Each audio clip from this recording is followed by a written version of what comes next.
Gempa 6,0 magnitudo guncang NTT tak berpotensi tsunami, ratusan siswa lari berhamburan. Gempa tektonik berkekuatan 6,0 magnitudo mengguncang NTT, Selasa tanggal 25 Juli tahun 2023.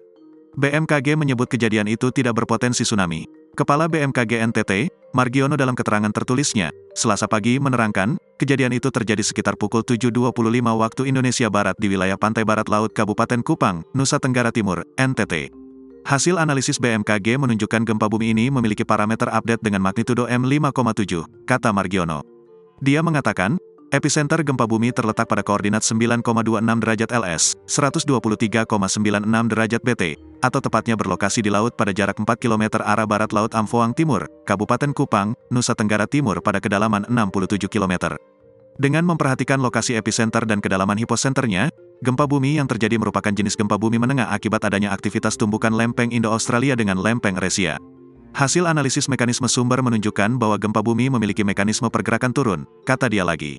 Kejadian ini berdampak dan dirasakan di daerah Lembata dengan skala intensitas 3 mmi atau getaran dirasakan nyata dalam rumah.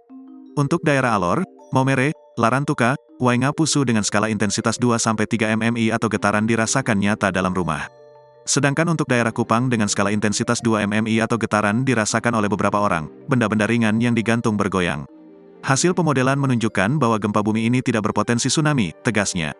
Menurut dia, hingga pukul 7.50 waktu Indonesia Barat, hasil monitoring BMKG belum menunjukkan adanya aktivitas gempa bumi susulan. BMKG NTT mengimbau masyarakat agar tetap tenang dan tidak terpengaruh oleh isu yang tidak dapat dipertanggungjawabkan kebenarannya.